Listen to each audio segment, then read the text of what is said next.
Transcurría 1893 cuando Místico Bertolotti pisaba por primera vez suelo argentino, sin saber que comenzaría a sembrar las semillas de un emprendimiento comercial que formaría parte de la historia del Escobar de ayer y el de Escobar de hoy. El impulso de la Argentina agroexportadora de comienzos del siglo pasado le dio el reconocimiento internacional a su original galleta marinera. El legado fue pasando de Místico a Emilio y de Emilio a Juan Carlos, el recordado Juan Carlos, quien falleció el año pasado. La posta la han tomado sus hijas, que le están confiriendo a la panadería Bertolotti la virtud de ser una de las pocas panaderías más antiguas de la provincia de Buenos Aires y que aún siguen funcionando.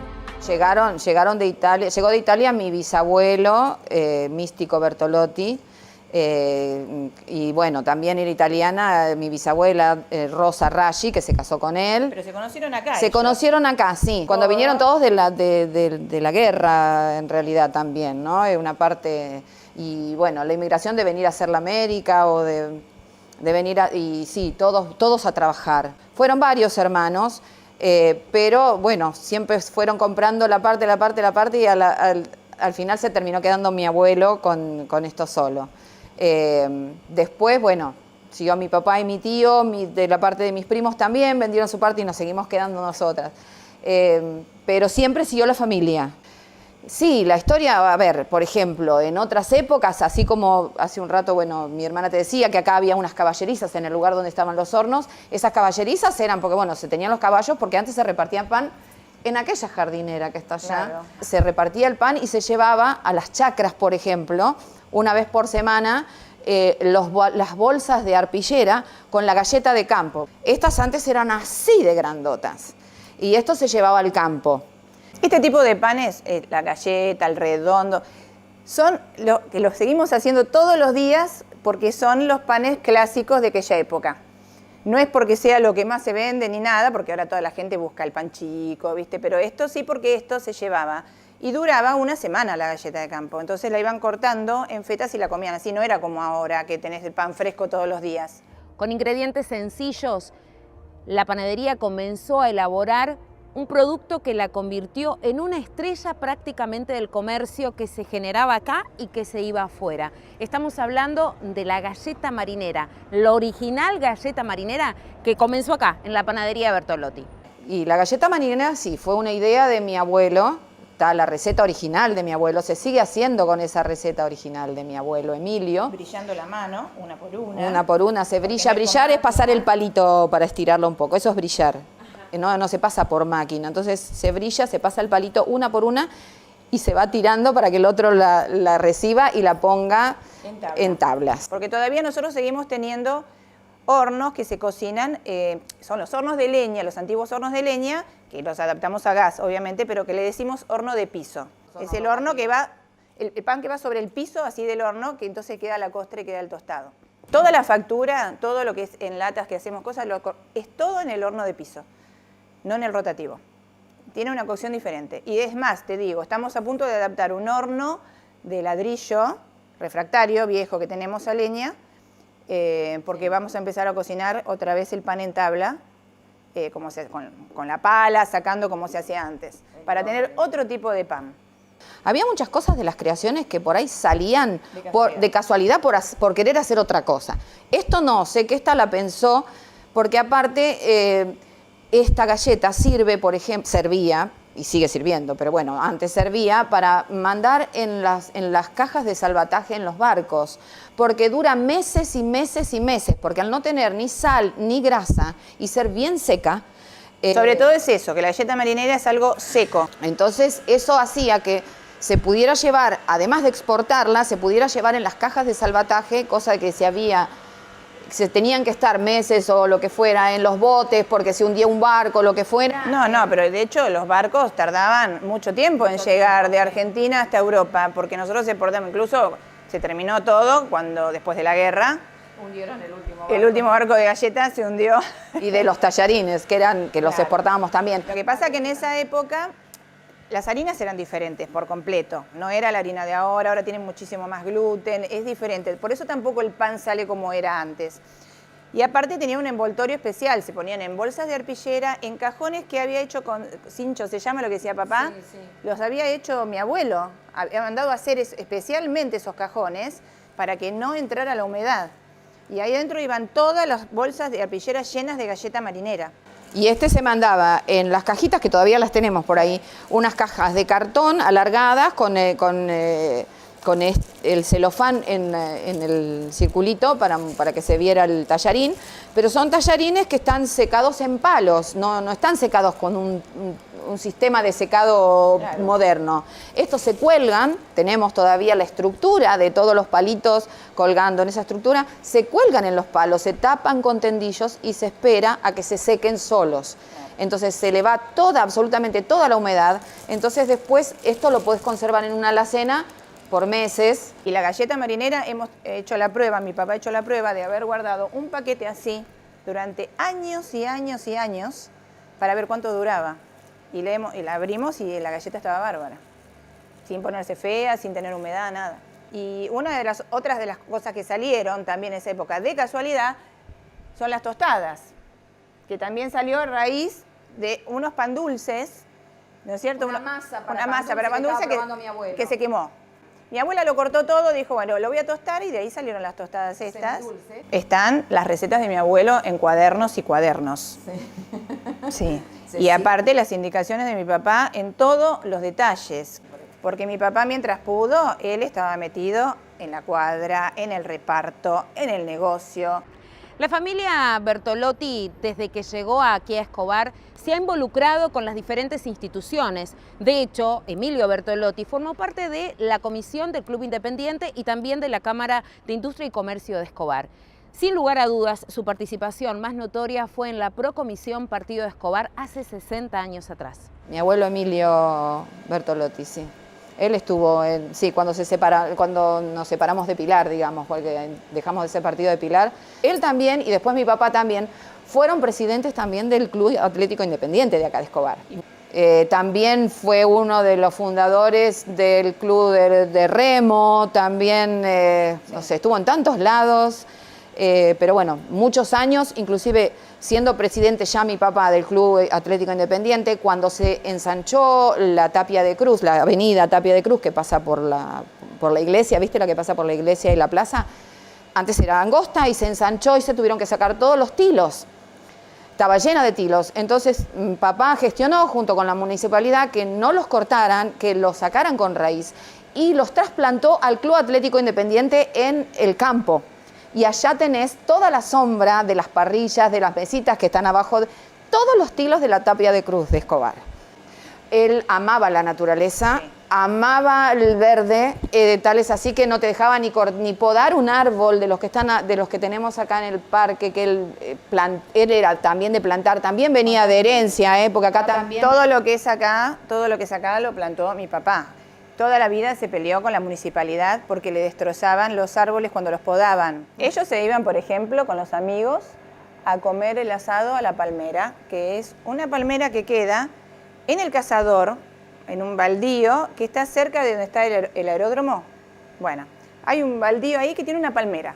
Y ellos se iban con los amigos, camioneta, parrillita. Esas aventuras de ir al medio de la naturaleza o en el bañado, ir a caminar por lugares inhóspitos, eso es lo que más le gustaba a mi papá. Mi papá venía al negocio y decía, acá no es un negocio que despachamos, acá es un negocio para entrar, a charlar, a comprar, o sea, no es decir, venir rápido y te vas, ¿viste? Porque en realidad la mayoría de la gente que lo conocía venía y quedaba horas acá. Acá es un negocio del reencuentro, donde se encuentra gente que por ahí no se ve hace rato y se encuentran acá en este negocio. Creo que es tan grande el arraigo que por eso todavía estamos acá. Porque no nos podemos desprender. Cada una podría haber hecho otra cosa, estudiamos y sin embargo nos quedamos acá. Si bien mis padres siempre dijeron, no, ustedes tienen que estudiar, ustedes tienen que hacer... Pero en definitiva era como que terminaban haciendo que nos quedemos, porque era como todo el tiempo ponerle el foco acá a la panadería. Y de hecho ya hace unos cuantos años, a pesar que, bueno, mi papá hace poco falleció, pero ya hace unos cuantos años que nosotras nos estamos ocupando de traer cosas nuevas, ¿viste? Un poco de la impronta nuestra en todas las cosas. Si bien todavía pensamos mucho, ¿qué haría papá? Yo no me puedo ir de acá, por ejemplo. Yo tengo ese Edipo, claro, con la casa también, porque tengo muchos buenos recuerdos de toda mi infancia. Era toda una aventura acá adentro. Más que nada, la dedicación y el amor de mi papá y mi mamá, claro, que siempre tuvieron por esto, porque era su vida. Mi papá, sin la panadería, se moría. Mi mamá y mi papá se pusieron de novios a los 18 años. Y mi mamá ya se vino a trabajar acá en el mostrador. Ella atendía sola el negocio, se preparaba todo sola y atendía sola el negocio durante todo el día. Yo empecé a trabajar acá, atendiendo el mostrador, un año antes de casarme. Así que para mí es toda mi vida. 50 y pico atendiendo el mostrador. Levantándome a las 4 de la mañana, porque vivíamos en la quinta, unas 7 cuadras, 8 más para abajo. Íbamos y veníamos. Cuando llegaba la tarde, por ahí mi marido, si podía, atendía el negocio. Yo me iba más temprano para hacer la comida, porque siempre nos gustó cenar en nuestra casa, aunque después nos acostáramos a las 12 de la noche. Y entre los dos hacíamos todo. Mientras uno se bañaba, el otro preparaba algo y así fuimos haciéndolo toda nuestra vida, los dos juntos. ¿Cuál es la clave? La clave, amor. Amor. Bueno, ahora me van a hacer llorar. Porque nosotros estuvimos todo el día juntos, toda la noche juntos, no nos aburrimos, siempre nos reinventamos. Nunca nos aburrimos juntos. Por eso que ahora, ay, no me da. Entonces, ese amor, porque ellos se dedicaron toda la vida a estos y trabajaron codo a codo y fueron tan compañeros en todo, como padres, como esposos, como trabajando de lo mismo, ¿no? De ese amor que le pusieron ellos, ese compañerismo, el estar codo a codo toda la vida, hizo que uno no mamara otra cosa que esto. Entonces es estar a codo toda la vida en esto. Bueno, el trabajo de todos los días. Nosotros siempre estábamos contentos cuando estábamos juntos. Nos peleábamos, como cualquier pareja, porque es normal y es lindo. Y bueno, siempre la pasamos bien. Siempre la pasamos bien. Y le podemos definir de todas las maneras.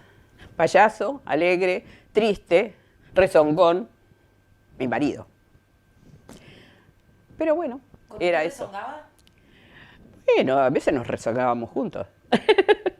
La verdad. Tuvimos una vida muy plena. La verdad que es esa. En todo el sentido de la palabra.